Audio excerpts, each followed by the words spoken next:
ஸ்தோத்திரம். நான் சிஸ்டர்லேருந்து வந்ததுக்கப்புறம் எனக்கு வீட்டில் இருக்கவும் பிடிக்கல. இங்கே பாஸ்டர் வர சொல்கிறதுக்கு எனக்கு தடையாக இருந்தது இங்கே வர்றதுக்கு. ஒரு 2-3 வாரம் கழிச்சு தான் நான் இங்கே வந்தேன். இங்கே வந்ததுக்கப்புறம் இங்கேருந்து வீட்டுக்கு போக பிடிக்கல. திரும்பி வீட்டுக்கு போனால் வீட்டிலேருந்து இங்கே வர பிடிக்கல. ஒரே போராட்டமாக இருந்துச்சு. எனக்கு ஒரு இடத்துல கூட நிம்மதியாக வாழ முடியலையே அப்படின்னு சொல்லிட்டு ரொம்ப கஷ்டமாக இருந்தது. வீட்டுக்கு போனால் நிம்மதி இல்லை, எனக்கு சொல்லவே முடியல. வீட்டுக்கு போனாலும் எனக்கு நிம்மதி இல்லை, நிம்மதி இல்லை.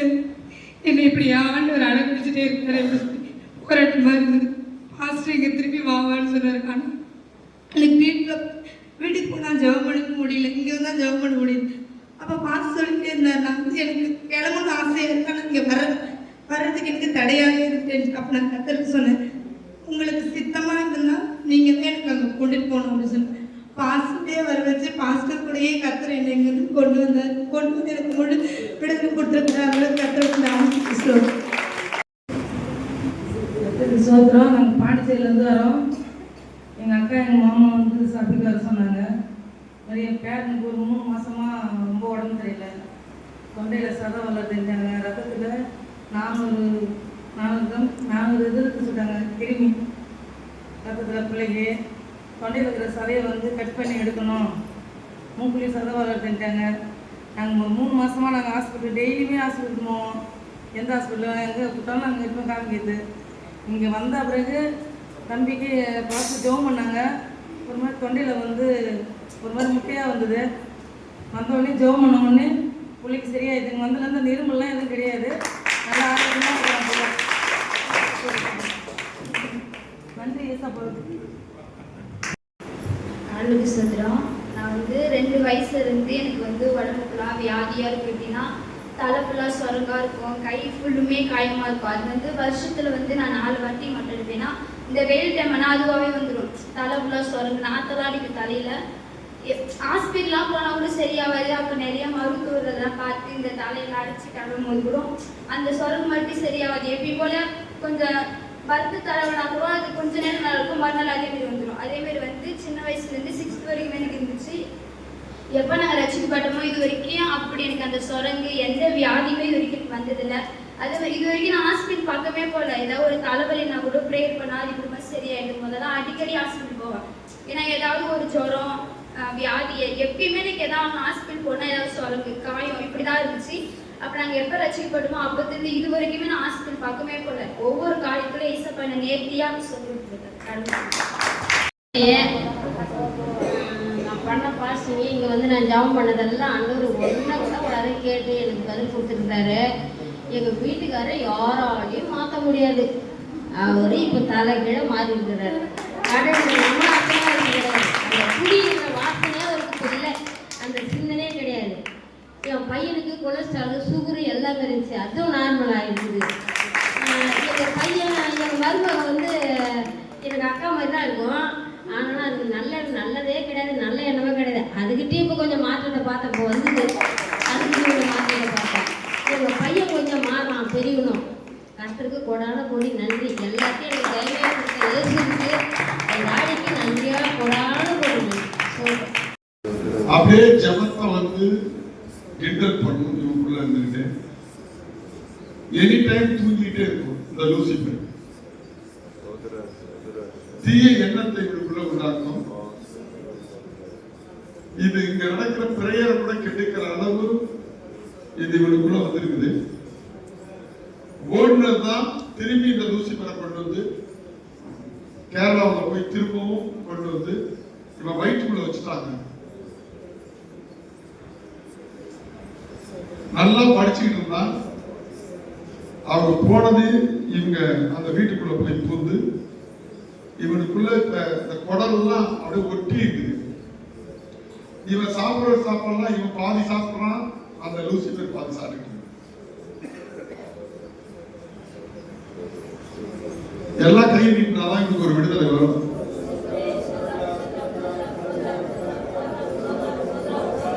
எல்லாருமே சாப்பிடுங்க.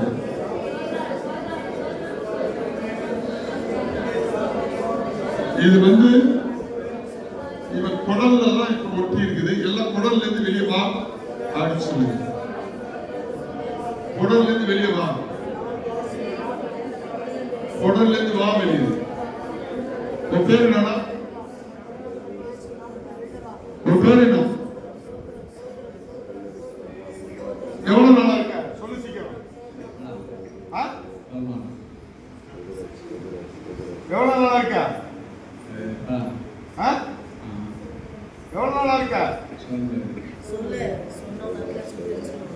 சொல்லு சீக்கிரம் சொல்லு. எந்த இடத்துல இருக்க? இவன் உடம்புல எந்த இடத்துல இருக்க? சொல்லு. உடம்புல எந்த இடத்துல இருக்க? நீ எந்த இடத்துல பதுக்கி இருக்கிற? சொல்லு சீக்கிரம் சொல்லு. எந்த இடத்துல? வயிற்றுல. வயிற்று அந்த வயிற்று குடலை விட்டு ஏன் எதனால? 3 நாள்லாம் உனக்கு டைம் கிடையாது. சீக்கிரத்தில் போகணும் இந்த குடலை விட்டு. யார் உங்க அப்பா மூலமா தானே வந்தா? சொல்லு. யார் மூலமா வந்தா? நீதான் வந்த. யார் உன்னை இழுத்துட்டு போனது அந்த இடத்துக்கு? சரி அப்ப ஓடி குடலை விட்டு வா வெளியில. எல்லாம் வேடிக்கை பார்க்கறீங்க.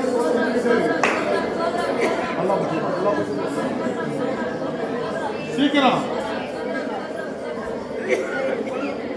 குடலை விட்டு வெளியே வா. குடலை விட்டு வெளியே வா. குடலை விட்டு வெளியே வா. பெரியா ஓ குடலை விட்டு வெளியே போயிடு. எல்லாம் சொந்தம் பண்ணிட்டு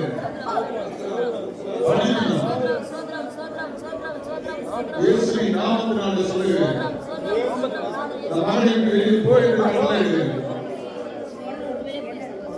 உடல் பகுதிகளில் என்ன தலைமை? குடல் பகுதியில் என்ன தலைமை? சொன்னா பயிரியா என்ன எடுத்துவாங்க? பயிரியா சொல்லு சீக்கிரம். குடலை விட்டு போறியா? சுட்டு எரிப்பை இயேசுவின் நாமத்தினால.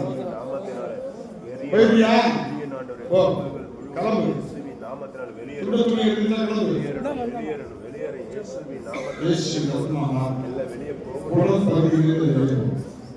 உங்களுக்கு ஒரு பயம் வருது.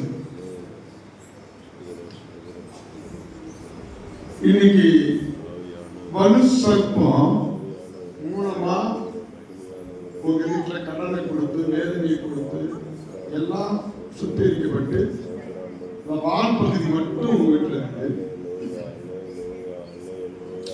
அது உங்க பிள்ளைங்க மேல ஏறி நின்றுட்டு இருக்கு.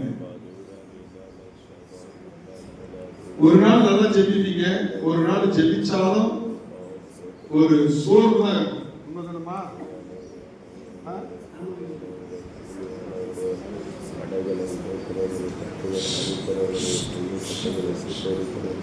சிலரை பார்த்தாவே ஒரு கோபம் உங்களுக்கு வரும்.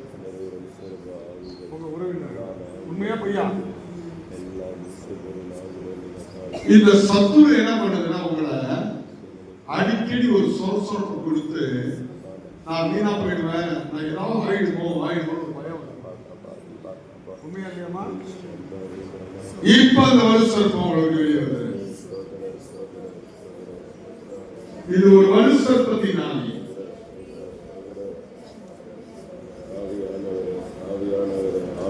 பசுதாக இருந்தாலும் அந்த இடையிலே அந்த வலுசற்பம் வந்து ஒரு வேதனை படுத்திட்டு தான் இருக்கும். இப்ப நீ வெளியில வருவியா மாட்டியான்னு சீக்கிரத்துல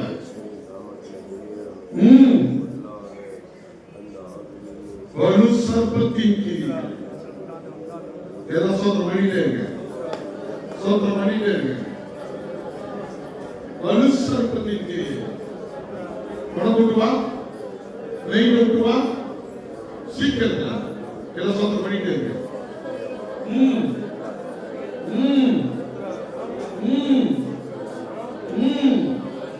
இயேசுவின்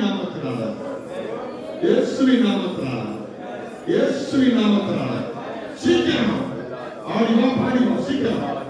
சீக்கிரம் பாம்பு போல நெருங்கி வா. பாம்பு போல நெருங்கி சீக்கிரம் வா. பாம்பு போல நெருங்கி சீக்கிரம் வா. பாம்பு போல நெருங்கி சீக்கிரம் வந்துரு.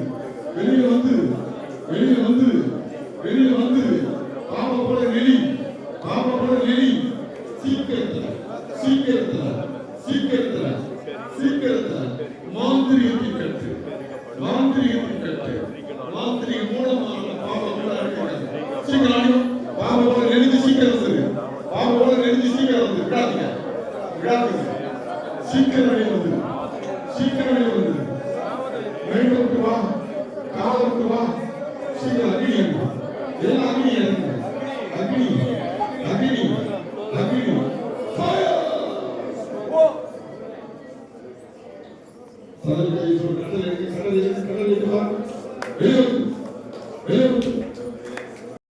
உங்களுக்கு இறைவன் மேல பக்தி இருக்குது. அந்த சூரியனை கொஞ்ச நாள் நீங்க நம்புவீங்க. ஆனா உங்களை நெருங்கிய உறவினர் தான் உங்களுக்கு சூரியத்தை வச்சு கை கால வேதனை, ஒரு விதமான எரிச்சல், நாம மாதிரி வீட்டிலே தங்க முடியாத ஒரு சூழ்நிலை, ஒரு மன ஏதோ ஒரு இடம்லாம் மாறி ஒரு நிலையில் தான் வந்திருக்கு. காலெல்லாம் ஏறி நிற்கிறது. புரியுதா ஐயா? அந்த காலில் ஏறி நிற்கிறத இது மருந்தால செய்ய போவாதீங்க, மாத்திரனால செய்ய போகுது. அப்படியே உங்களுக்கு சரியா போறது போல தெரிஞ்சாலும் மனநல அதே நிலையில இருக்கு. உண்மைகள் இந்த நிலையை ஐயா ஏசப்பா இன்றைக்கு உங்களுக்கு நீக்கி போடுறாங்க. ஆனா நீங்க விசுவாசம் நம்பணும். ஒரு பிரிவினை உங்க வீட்டுல இருக்குது. அந்த பிரிவினை நீங்க இயேசு விசுவாசிக்க சமாதானமா மாறும். நம்புறீங்களா ஐயா? ஏன்னா இயேசு பிரிக்கிறதுக்கு வல்ல சமாதானத்துக்காக ஒரு தெய்வம். ஆமென். சாப்பிட்டா சரியா சிரிக்கிறது இல்லை, ஒரு மாதிரி கேஸ் பண்ண மாதிரி இருக்கிறது எல்லாமே இந்த வயிற்றுல இருக்கிற அந்த ஒரு விதமான கிரியை தான் பேசப்பா. கோர்ட்டு வழக்குன்னு உங்களை இழுத்து வேதனைப்பட்டுன்னு ஒரு கும்பல் இருக்கிறாங்க ஐயா. ஆனா கிட்ட நெருங்க முடியல. இன்னும் ஒரு 3 வருஷம் அவன் நெருங்கி இந்த வழக்குகள் தொடங்குவாங்க ஐயா. ஆனா கர்த்தரே தேவன் என்று நீங்க சொல்ல ஆரம்பிச்சிட்டீங்கன்னா எல்லாவற்றிலிருந்து கர்த்தர் உங்களுக்கு ஜெயத்தை கொடுப்பார். ஆமென். சோதர சோதர சோதர சோதர. இப்ப இந்த உடம்புக்குள்ள ஐயா கூட இருக்கிற அந்த கிரீடம் ஒரு குரங்கு மூலமா வச்சு ஏவி காலில் இருக்கிற கீழே வயிற்றில் இருக்க கீழே எல்லாம் ஏற்படுகிறே. இயேசுவின் நாமத்தினால சொல்லுகிறேன், இந்த உடம்பை விட்டு வெளியே வந்தது. என்ன பார்க்காதீங்க, இயேசு பாருங்க, உங்க உடம்புக்குள்ள இருந்து வெளியே வரும். இந்த நிமிஷத்திலே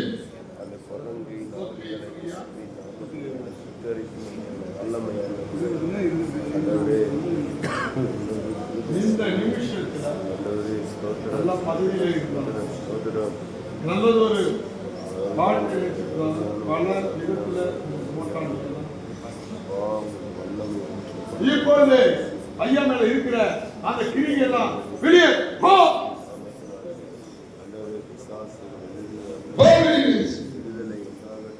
இதெல்லாம் சொந்தம் பண்ணி வெளியே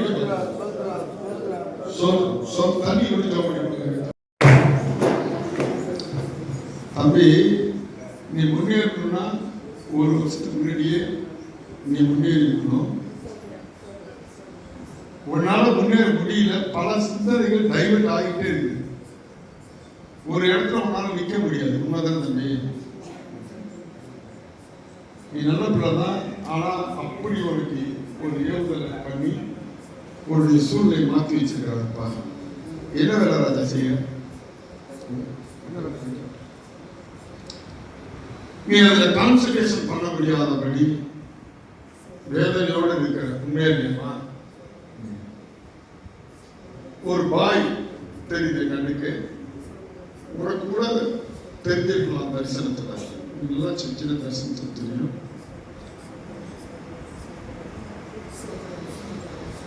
உன்னுடைய வருமானம் எல்லாம் வீணாதான் போயிட்டு இருக்குது.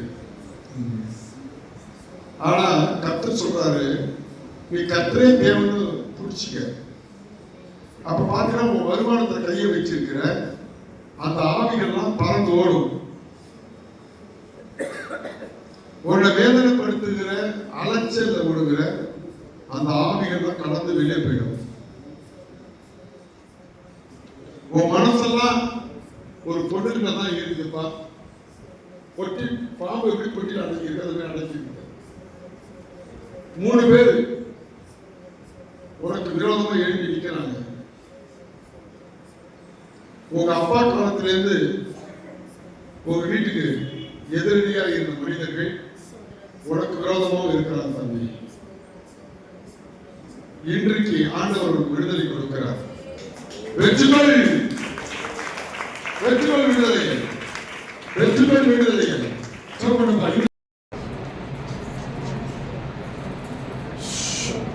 3 மாசமா அவங்க தலைவலி வச்சிருக்க சர்ப்பம்.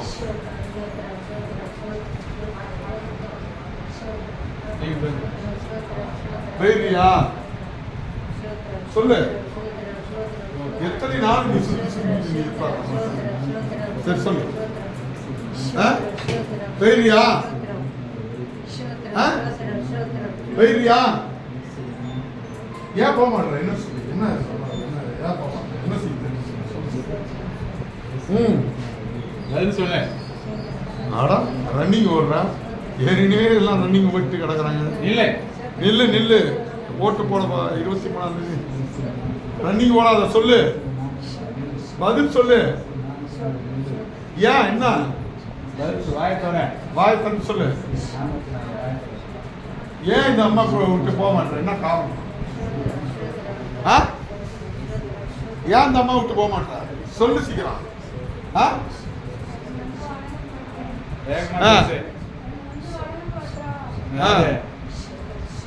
ஏன் அதான் ஏசப்பா வணங்க ஆரம்பிச்சாங்க. அப்புறம்னா அது என்ன சந்ததி? அப்படி எந்திரிமா கலா எந்திரி. இந்த நாளில் கிரியை என்ன சொல்லுங்க அப்படின்னா செயல்பாடு, பாவம், குணநலம். இதை பற்றி இந்த வாரம் பார்க்க போகிறோம். பிரசங்கி 12:14 வாசிப்போம். ஒவ்வொரு கிரியையும் அந்தரங்கமான ஒவ்வொரு காரியத்தையும் நன்மையானாலும் தீமையானாலும் தேவன் நியாயத்திலே கொண்டு வருவார். இடத்துல கொண்டு வருவார், நியாயத்திலே கொண்டு வருவார். அருமையான சகோதர சகோதரிகளே, இன்று நாம் ரட்சிக்கப்பட்டு பல ஆண்டுகள் ஆகிறது, பல மாதங்கள் பல வருடங்கள் ஆகிறது. உங்களை என்னைய ஆண்டவர் பார்த்து கேட்கிறார், நம்முடைய குணநலங்கள் நம்முடைய செயல்பாடு மாறிவிட்டதா என்று கேட்டால் நாம் என்ன பதில் சொல்லுவோம்? சொல்லுங்க, என்ன பதில் சொல்லுவோம்?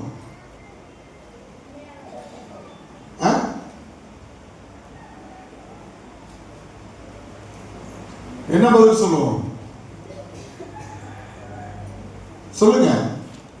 அப்படின்னா சிலர் சொல்லுவாங்க, நான் அநேக காரியங்கள்ல நான் என்னை சரி செய்து விட்டேன், அநேக காரியங்கள்ல நான் திருந்திட்டேன் அப்படின்னாங்க. சிலர் சொல்லுவாங்க, யார் தான் இந்த தப்பு செய்யல அதனால நானும் செய்யறேன் அப்படின்னு சிலர் சொல்லுவாங்க. சிலர் சொல்லுவாங்க, நான் நல்லவன் தான், ஆனா நான் செய்யற தப்பு யாருக்குமே தெரியாம செய்யறது. ஆண்டவர் சொல்றாரு, நீ எல்லாரும் செய்யறாங்கன்னு நீங்களும் நானும் எந்த தவறை செய்தாலும், அல்லது நம்முடைய சூழ்நிலையினால நம்ம ஒரு தவறை செய்திருந்தாலும், அல்லது கடவுளுக்கு விரோதமான பழக்க வழக்கங்களை நாம் செய்திருந்தாலும், அல்லது யாருக்குமே தெரியலங்க, நான் யாருக்கும் தெரியாம யாருக்கு எந்த இடத்திலும் இல்லாம நான் ரகசியமா பாவம் செஞ்சுட்டு இருக்கிறேங்க கடவுளுக்கு விரோதமா அப்படின்னு சொன்னீங்கன்னாலும், ஆண்டவர் சொல்றாரு, எல்லாத்தையும் வெளிப்படுத்தி நியாயத்திலே கொண்டு வந்து நிறுத்துவார். ஏன் நிறுத்துறாரு நியாயத்துல கொண்டு வந்து அப்படின்னா, அதை யார் செய்கிறார்களோ அவர்களுக்கு தண்டனை கொடுப்பதற்காக, அதை யார் செய்கிறார்களோ அவரை பாராட்டுவதற்காக அவர் அந்த காரியத்தை என்ன பண்றாரு, நம்மளுடைய செயல்களை வெளியிலே கொண்டு வந்து நியாயத்தில் நிறுத்துறார். அருமையான சகோதரி சகோதரிகள், ஒருவேளை நீங்க சீனியரா இருக்கலாம் சர்ச்சில், அல்லது நான் பாஸ்டரா இருக்கலாம், அல்லது நீங்க பெரிய ஒரு கொடை வள்ளலா இருக்கலாம், அல்லது சர்ச்சோடைய எல்லா காரியத்தையும் முன்னின்று நடத்துகிறவர்களாக இருக்கலாம். ஆனால் என் அன்பு சகோதரனே, பிரியமானவர்களே, கர்த்தருக்கு பிடிக்காத பிரியமில்லாத ஒரு காரியத்தை நீங்கள் அடுத்தவன் செய்யறான்னு சொல்லிட்டு நீங்க செஞ்சாலும், அல்லது சூழ்நிலைகளால பாதிக்கப்பட்டு செய்தாலும், அல்லது யாருக்கு தெரியாமல் ஒருவேளை கடவுளுக்கு கூட தெரியாதுன்னு சொல்லிட்டு நீங்கள் செய்தாலும், எல்லாவற்றுக்கும் கூடிய தண்டனையை அல்லது பாராட்டுகளை நாம் பெற்றாக வேண்டும். இதுதான் வேதம் சொல்லுது. இன்றைக்கு நமக்கு ஒரு சவால் இருக்கிறது. என்ன சவால்? ஒருவேளை எல்லாருக்கும் நேரம் எந்த தப்பு செய்ய மாட்டோம், ஆனா மறைவா என்ன பண்ணுவோம், பல பாவங்கள் செய்வோம். சிலர் வந்து பெண் தொடர்பு உள்ளவங்களா இருப்பாங்க, சிலர் வெளியிலே தெரியாது வெளியூர் போய் குடிப்பாங்க, சிலர் வந்து பொய் சொல்லிட்டு பொருள் எல்லாம் வாங்கி வாங்கி சேர்ப்பாங்க. அது எல்லாமே ஒரு ஆசீர்வாத குறைவு தான். அதனாலதான் நிறைய பேருக்கு திடீர்னு வியாதிகள் வருது, திடீர்னு அவங்க ஊருக்கு ஆக்சிடென்ட் வருது, திடீர்னு கொள்ளை நோய்கள் வருகிறது. காரணம் என்ன? நாம் யாருக்கும் தெரியலன்னு சொல்லிட்டு நம்ம பாவம் செய்யும் போது அதை கொண்டு வந்து வெளியில அங்க பாருங்கண்ணா, அவர் சொல்றாரு பாருங்க, அந்தரங்கமான ஒவ்வொரு காரியத்தையும், அந்தரங்கம்னா என்ன, யாருக்குமே தெரியாதுங்க, எனக்கு கடவுளுக்கு தான் தெரியும்னு ஒருத்தவங்க சொன்னா கூட அதுவும் பாவம் தான், அதுவும் தண்டனைக்குரியது தான். இன்னைக்கு நம்மள எத்தனை பேர் நான் எல்லாருக்கும் நல்லவன், என்னை யாரும் எந்த விதத்துல நியாயம் இருக்க முடியாது, என்னை யாரும் குறை சொல்ல முடியாது என்று சொல்லிக்கொண்டு யாருக்கும் தெரியாம பாவம் செய்து கொண்டிருக்கிறோம் தந்திரமா. கடவுளுக்கே தெரியாதுன்னு சொல்லிக்கிட்டு எத்தனை பேர் நாம் மனிதனுக்கு பிடிக்காத, கடவுளுக்கு பிடிக்காத, உனக்கு நமக்கு பிடிக்காத காரியத்தை நாம் செய்து கொண்டு இருக்கிறோம். இன்றைக்கு இந்த செய்தியை கேட்கிற அருமையான சகோதரனே சகோதரிகளே, நாம் அதிலிருந்து மீண்டு வர வேண்டும் என்று ஆண்டவர் விரும்புகிறார். அப்பதான் நம்ம பிள்ளைங்க நல்லா இருப்பாங்க, அப்பதான் நம்ம மனைவி நல்லா இருப்பாங்க, நம்ம புருஷன் நல்லா இருப்பாங்க. சில சொல்லுவீங்க புருஷன் பாவம் செய்யறாருன்னு, நீங்க செய்யற அந்தரங்க பாவம் உங்க புருஷன் மேல போய் விழுந்துரும், உங்க புருஷன் செய்யற அந்தர பாவம் உங்க மனைவி மேல போய் விழுந்துரும், அது ஒரு சாபமா மாறும். யாருக்குமே தெரியாது என் பிள்ளை ஏன் இப்படி ஆணுச்சுன்னு நீங்க கேட்பீங்க, என் கணவர் ஏன் இப்படி ஆனாருன்னா நீங்களும் நானும் செய்த பாவம், யாருக்கும் தெரியாம செய்த பாவம் வெளியரங்கமான பலனை கொண்டு வந்தது. எத்தனை பேருக்கு அது தெரியும்? சிலர் பாத்தீங்கன்னா நல்லா படிக்கிறது போல படிப்பாங்க, ஸ்கூல்ல பாத்தீங்கன்னா நல்ல மார்க் எடுத்துட்டே வருவாங்க, திடீர்னு காதல்ல இறங்குவாங்க, இறங்கினோட மார்க் குறைஞ்சிக்கிட்டே இருக்கும். அம்மாவும் அப்பாவும் கூப்பிட்டு கேட்பாங்க, ஏன்டி என்ன தாண்டி உனக்கு ஆச்சு, நீ சிந்திச்சுக்கிட்டே இருக்கியே, யாராவது செய்வன்னு வச்சுட்டாங்களா, மந்திரம் வச்சுட்டாங்களான்னு. அப்பயும் அந்த பாப்பா பதிலே சொல்லாது. அப்புறம் சொல்லுவாங்க, வாத்தியாரை போய் கேட்பாங்க, என் பொண்ணு நல்லா தாங்க படிச்சுக்கிட்டு இருந்துச்சு, திடீர்னு பார்த்தீங்கன்னா 98 78 அடிச்சு 78 68 அடிச்சு இன்னைக்கு நான் பள்ளிக்கூடமே போக மாட்டேன்னு சொல்லிட்டு ஒரு மாதிரியா இருக்கா, என்னன்னே தெரியல சார். சார் சொல்லுவார், நல்லா தானே இருக்கிறா, ஒண்ணுமே தெரியலையே அப்படின்றாரு. ஆனால் ஆராய்ச்சி பண்ணி பல வருஷங்கள் கழிச்சு எல்லாம் ஃபெயில் ஆகி வீட்டில் உட்காந்துருக்கும் போதுதான் எல்லாரும் அடிப்பாங்க, மானம் கட்டவங்க திட்டுவாங்க, சாணியை கரைச்சி மூஞ்சில் அடிப்பாங்க, விளக்கமத்தில் அடிப்பாங்க. அடிக்கும் போதுதான் சொல்லுவாங்க, அம்மா அம்மா அப்பா அப்பா அப்படின்னு சொல்லி காரியத்தை சொல்லுவாங்க. இது மாதிரி நான் வந்து என்ன பண்ணேன், இந்த காதல் பாவத்தில் விழுந்துட்டேன், அதனால எனக்கு படிக்கவே முடியல சொல்லுவாங்க. சிலர் சொல்லுவாங்க, என்ன சொல்லுவாங்க, நான் வந்து இது மாதிரி மனநிலை பாதிக்கப்பட்டுட்டேன். சிலவர் ஹார்ஸ் போடுவாங்க, சிலவர் யாருக்கு தெரியாம சிகரெட் குடிப்பாங்க, சிலவர் நைட் எல்லாம் சில படங்களை பார்ப்பாங்க. என்ன படம்? இந்த செல்போன் வந்ததுல இருந்து இன்னைக்கு சர்ச்சஸ் எல்லாம் முன்னேறல. ஆம்பளை பக்கம் பாருங்க எவ்வளவு கேப் கிடைக்கு பார்த்தீங்களா? காரணம் என்ன? செல்போன் வந்த பிறகு பசங்க யாருக்கும் தெரியாம கல்யாணமானவங்களோ என்ன பண்றாங்க, தீய படம் பார்க்கும்போது அவங்க மனநிலை பாதிக்கப்பட்டு அவங்க என்ன பண்ண உடல்நிலை பாதிக்கப்பட்டு சம்பாதிக்க போகாம குடும்பம் என்ன ஆயிடுது, சாபத்துக்கு உள்ளாயிடுது. காரணம் யாருக்குமே தெரியாது. அது எல்லாத்தையும் கொண்டு வந்து ஆண்டவர் எங்க நிறுத்துவாரா? நியாயத்தில் நிறுத்துவார். தானியேல் 9ஆம் அதிகாரம் 14வது வசனத்தை ஒருவர் வாசிங்க. தாய் தகப்பன் நல்லவங்களா இருக்கணுங்க. சொல்லுங்க. சில நேரங்களில் தாய் தகப்பன் பொல்லாத செயல்கள்ல இருந்தா பிள்ளையும் பொல்லாத செயல்களை செய்யும். அங்க படிக்கலாம். தானியேல் 9:14. ஆதலால் கர்த்தர் கவனமா இருந்து அந்த தீங்கை நம் மீது, இங்க பாருங்களா எவ்வளவு பெரிய கஷ்டம் பாருங்க. இப்ப நம்மள வந்து ஆண்டவர் என்ன பண்றாருன்னா கவனமா பார்த்துக்கிட்டே இருக்காரு. என்ன பண்றாரு? ஏன் கவனமா பார்த்துட்டு இருக்காரு? நீ நன்மையை செய்யறியா நீ தீமையை செய்யறாரு? யார் பார்த்துட்டு இருக்கா? கர்த்தர். அவரு கர்த்தர் கவனமா பார்த்துக்கிட்டு இருந்துட்டு நமக்கு என்ன பண்றாரு? தண்டனையோ அல்லது ஆசீர்வாதத்தை கொடுக்கிறாரா? எத்தனை பேர் புரிஞ்சுக்கீங்க? கை தூக்கி ஆமென் சொல்லுங்க. இப்ப நம்மள கவனமா பார்க்கிறவர் யார்? நம்ம கணவனா அல்லது மனைவியா தாய் தகப்பனா? யார் நம்மள கவனமா பார்க்கிறது? கர்த்தர் பார்க்கிறாரு. அப்ப கர்த்தருக்கு முன்னாடி நம்ம வந்து சரியா இல்லைன்னா அவர் நமக்கு என்ன பண்றாரு? பலவிதமான தண்டனையை கொடுக்கிறார், வியாதியை கொடுக்கிறார், நம்ம பிள்ளைகளுக்கு வியாதியை கொடுக்கிறார். நம்ம சொல்லுவோம், எல்லாம் சொல்லுவோம், ஒருத்தவங்களுக்கு யாருக்காவது ஒரு வியாதி வந்துட்டா நம்ம சுற்றுப்புறத்தில் இருக்கிறவங்க சொல்லுவோம், அவன் ரொம்ப நல்லவளாச்சே, அவன் ரொம்ப நல்லவனாச்சே, அவனுக்கு கடவுள் இந்த வியாதியை கொடுத்தாரு, கடவுளுக்கு கண்ணு இருக்கா காது இருக்கான்னு நம்ம சொல்லி திட்டுவோம். ஆனா அவங்க செஞ்ச பாவம் யாருக்கு தான் தெரியும்? உங்களுக்கு எனக்கு தெரியாது, பாஸ்டர் கூட தெரியாது. யாருக்கு தான் தெரியும்? கணவனுக்கு கூட தெரியாது, மனைவிக்கு கூட தெரியாது. யாருக்கு தான் தெரியும்? கர்த்தருக்கு தான் தெரியும். அப்ப கர்த்தர் அதை பார்த்து அந்த குடும்பத்துக்கு என்ன கொடுப்பாரு? தண்டனையை கொடுப்பார். கர்த்தர் அதை பார்த்து அந்த குடும்பத்துக்கு என்ன தருவாரு? ஆசீர்வாதத்தை தருவார்.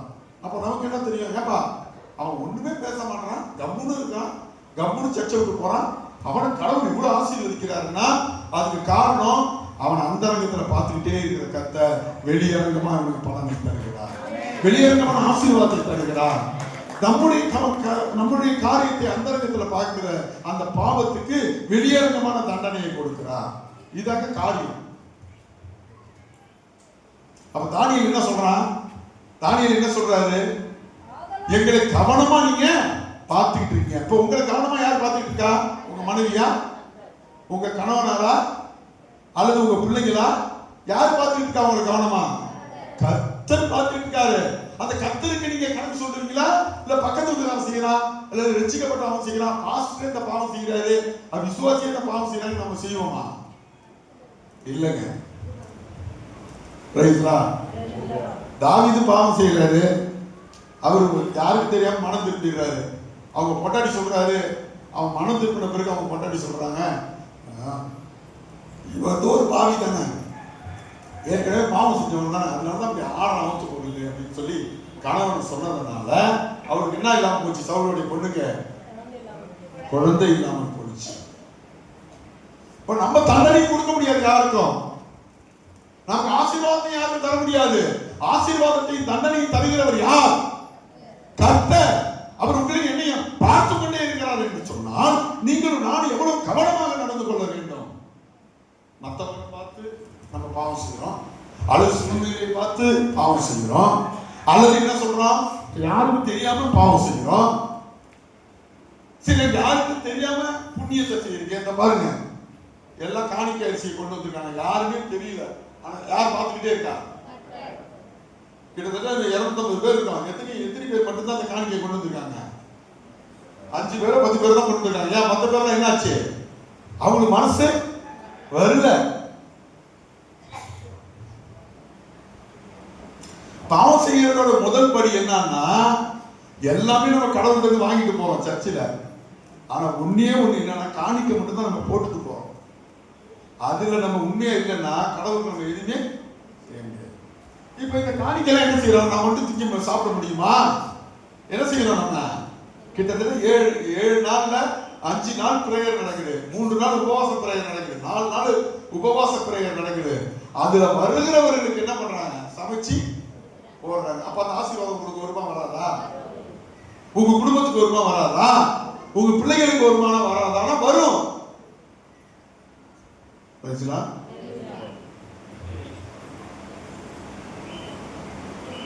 உண்மையிலே இதை நான் பாராட்டுகிறேன். இந்த எண்ணம்லாம் உங்களுக்கு வரணும். இது வரைக்கும் நீங்க வாங்கி வாங்கி சாப்பிட்டீங்க. இனி கொடுக்கிற ராஜாவா நீங்க மாறணும், கொடுக்கிறவர்களா மாறணும். நான் கூட காலையில காலை ஜெபத்துல எங்க சகோதரரோட 20 பேர் நாங்க காலையில ஜெபம் பண்ணோம். என்னது ஜெபம் பண்ணோம்? ஆண்டவரே இனி கொடுக்கிறவங்களா மாறணும். உபவாச ஜெபத்துல நான் ஜெபம் பண்ணேன். இது வரைக்கும் இங்க ரத்தக்கரையோட வந்து இன்னைக்கு பாசி இன்னைக்கு திருவிருந்து எடுக்க போறாங்க. ஆண்டவரே என் ஜனங்களை ஆசீர்வதிங்க. அவங்க சோத்துக்கு வழி இல்லாதனாலதான் இந்த ஓட்டுக்கு காசு கொடுக்கிற பிச்சையை வாங்கி சாப்பிடுறாங்க. அவங்க என்ன பண்றது? பாவம். நான் தான் அடுத்தவங்க சோத்துக்கு வழி இல்லாம தான் இங்க வந்தேன்.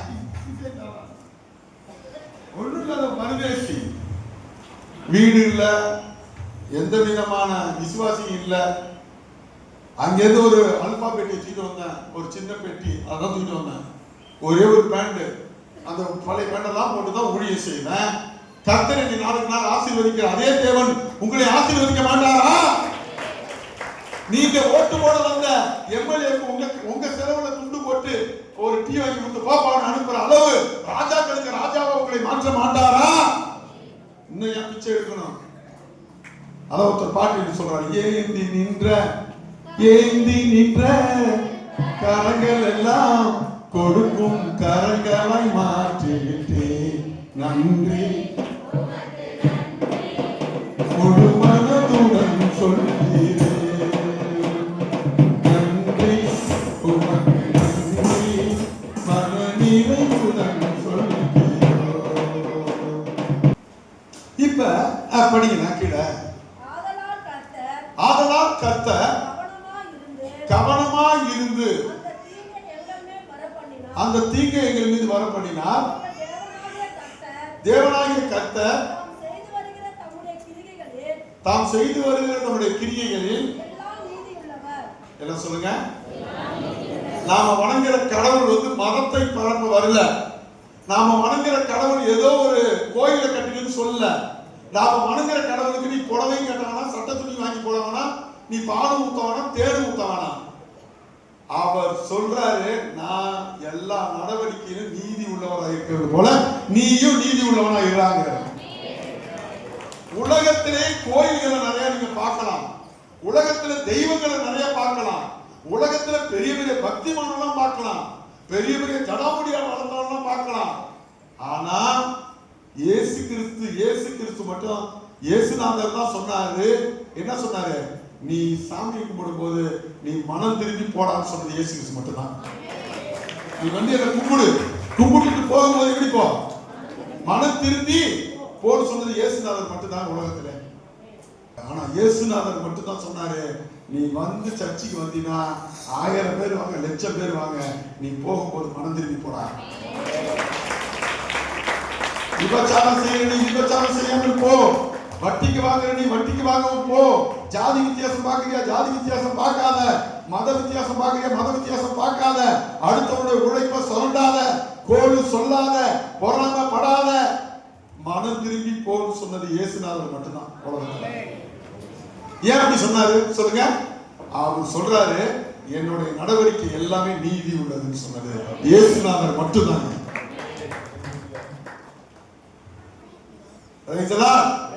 ஆனா இயேசுநாதர் சொல்றாரு, என்னுடைய செயல்பாடு பாருங்கடா, என்னுடைய செயல்பாடுகள் எல்லாம் எப்படி உள்ளதா சொல்லுங்க. அப்ப இயேசுநாதர் செஞ்ச எல்லா செயல்களும் என்ன? நீதி உள்ளது.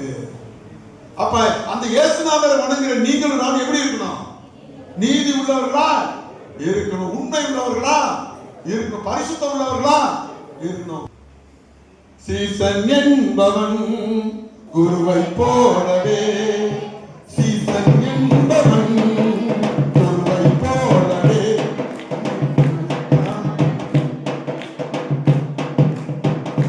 தனக்காய் பாடாமல் தன்னை தருவார்.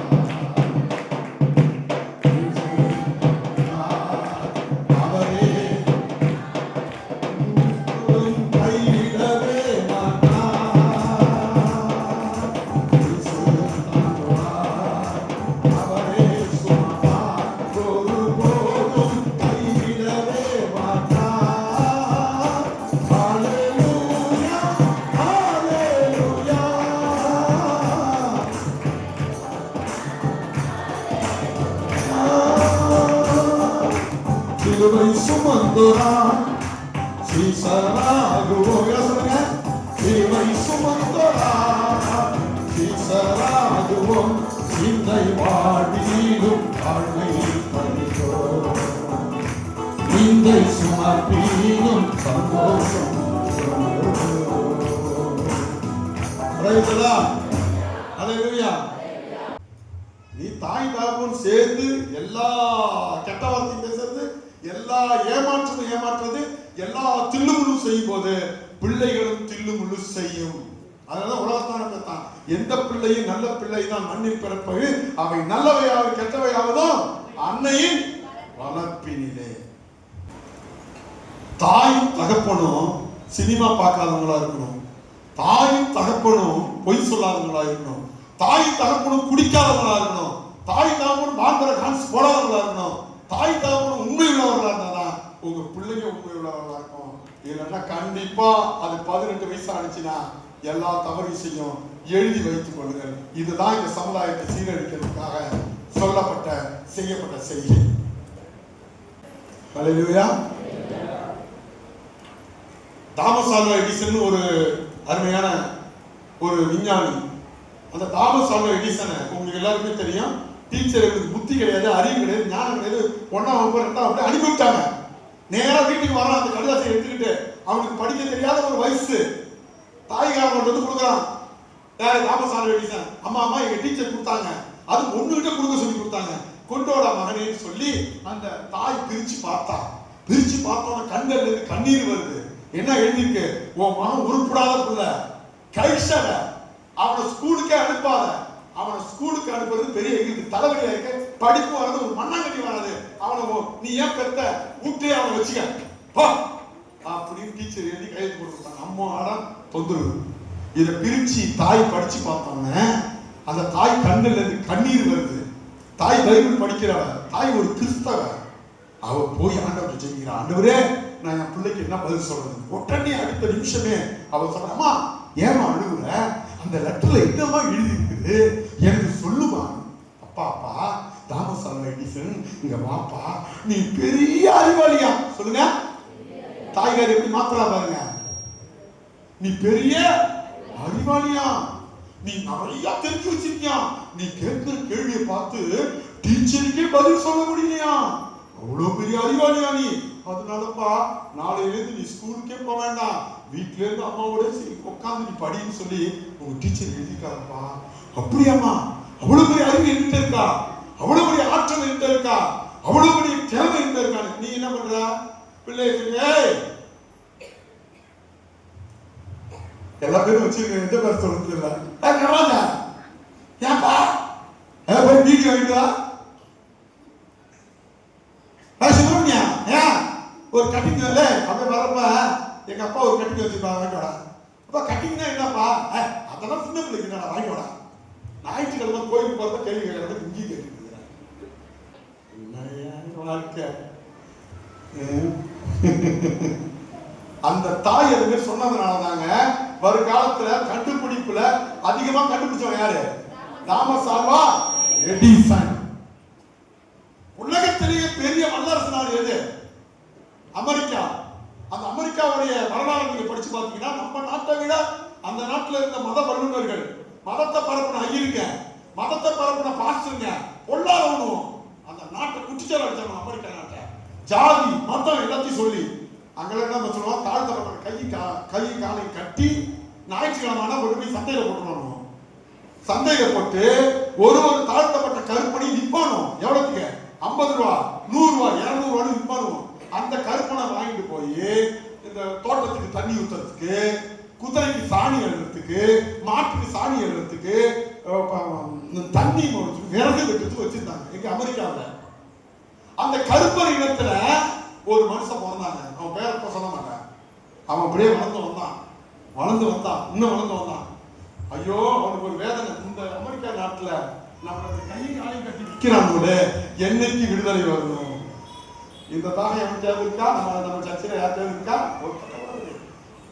அப்படியே வளர்ந்து பிரசங்க அப்படியே போயிட்டே இருக்கிறது, வரது வார்த்தைக்கு அப்படியே போயிட்டே இருக்கிறது. இயேசுவே உங்களுக்கு உள்ள ஒரு கிளர்ச்சியை உண்டாக்குறீங்கன்னா 1000 விஜய் வந்தாலும் ஒன்ன ஒத்துக்க முடியாது. உங்க நக்கின்னு அழிக்கிறதான் வைப்பான். சாவடியாது. அப்ப இவன் அப்படியே கொஞ்சம் கொஞ்சம் பெரிய ஆளானாங்க. யாரு? இந்த அமெரிக்க தேசத்துல அந்த கருப்பர். அவன் கையும் காலையும் கட்ட பார்த்தாங்க. என் கையும் காலையும் கட்டாத. என்னடா கருப்பன் நாய கை காலை கட்டாவனா? நான் கருப்பனா இருந்தாலும் என் கை காலை நீ கட்டாத. இவனுக்கு ஒரே ஆச்சரியம், கை காலை கட்டாத நாடு. ஏன் தெரியுமா அப்படி சொன்னா? ஏன் சொன்னான்? அவங்க பாட்டி அவனுக்கு பைபிளை கரெக்டா படிக்க கத்து கொடுத்தாங்க. படிச்சான், இன்னும் படிச்சான், தத்துவங்களை படிச்சான், அரசியலை படிச்சான், உண்மை உள்ளவனா இருந்தான், ஒழுக்கம் உள்ளவனா இருந்தான். அங்க இருக்கிற கருப்பர்களுக்கு எல்லாம் ஒரு எழுப்புதலை உண்டாக்குறான். நீங்களும் மனுஷன் சொல்ல ஆரம்பிச்சான். அந்த நாட்டின் அதிபராய் மாறினான். அவன் நாங்க சக்கிலியனா, செருப்பு தைக்கிற சக்கிலியனா இருந்த யாரு? Abraham Lincoln. நாட்டையே புரட்டி போட்டாங்க. நீ இன்னும் அடிமையா இருக்கிற, இன்னும் அடிமையா போற, இன்னும் அடிமையா போற. என்ன நீ ரசிக்கப்பட்ட காசுமா இருக்கு, அவன் ரசிக்கப்படாத காசுமா இருக்கு. அவ்வளவுதான் வித்தியாசம். Praise the lord. Hallelujah, hallelujah. ஏங்க இவ்வளவு கடுமையா நான் பிரசங்கம் பண்றேன் அப்படின்னா, இனியும் நம்ம இந்த தேசத்தை ஆளலன்னா இதுக்கு அந்த தேசம் இருக்க போறது கிடையாது. நீங்களும் இருக்க போறது கிடையாது. தேசம் அழிய போகுது. அழியிற வரைக்கும் அடிமையா இருப்பதை விட அழிவதற்கு முன்பாக நீங்க ராஜாவா மாறுவது நல்லது. சரி, நீங்க நல்ல பிள்ளைங்க. மத்தேயு 5:16 வாசிங்க, முடிச்சிடறேன். யாராலும் செய்ய முடியாததை இயேசு கிறிஸ்து செஞ்சார். மனுஷர் உங்கள் நற்கிரியை கண்டு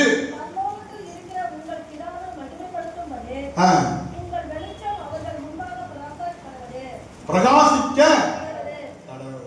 கடைசியா சொல்றேங்க, உங்களுடைய நல்ல நடவடிக்கையை பார்த்து எல்லாரும் பாராட்டணுங்க. அவன் யார் சொல்றா? ஏசப்பா சொல்றாரு. யோசேப்புன்னு ஒருத்தவன், அவன் நல்லவனா வாழ்ந்தான், எல்லாருக்கும் உதவி செஞ்சான். தான் சகோதரர்கள் எல்லாம் துன்மார்க்கமா வாழக்கூடாதுன்னு அவனுக்காக என்ன பண்ணான்? தகப்பன்கிட்ட போய் போராடின ஒரு மனுஷன் தான் யாரு? யோசேப்பு. வாலிபனா இருந்தான். அவனை தூக்கி எங்க போட்டாங்க? குழிக்குள்ள போட்டாங்க. அப்புறம் அவன் என்ன பண்ணாங்க? கொண்டு போய் வித்து போட்டாங்க. அந்த மனுஷன் ஒருத்தன் வாங்கிட்டு போய் வீட்டுல வேலை செய்ய வச்சான். அங்க என்ன பண்ணாங்க? ஒரு அம்மா இவன் விபச்சாரம் பண்ணிட்டான்னு போய் குற்றம் சொல்லி ஜெயில தூக்கி போட்டாங்க. எல்லாத்திலிருந்து ஆண்டவர் அவன் மீட்டு எடுத்தாரா? இப்ப பழி வாங்கினவனும் எங்க வரான்? யோசேப்பிட்ட வரான். யோசேப்பு என்ன பண்ணான்? அவனை மன்னித்தான். ஹல்லேலூயா, ஹல்லேலூயா. மன்னித்தானா இல்லையா? அப்ப பாருங்க, விபச்சாரம் செய்ய வந்த ஸ்திரியையும் மன்னிச்சான், தன்னை கொலை செய்ய வந்தவனையும் மன்னிச்சான், தன்னை குடியில தூக்கி போட்டவனையும் மன்னிச்சான். அவனுடைய செய்கையை இன்னைய வரைக்கும் நம்ம பேசிட்டு இருக்கிறோம். நீங்க எத்தனை பேரை மன்னிச்சீங்க? கை தூக்க மாட்டீங்க.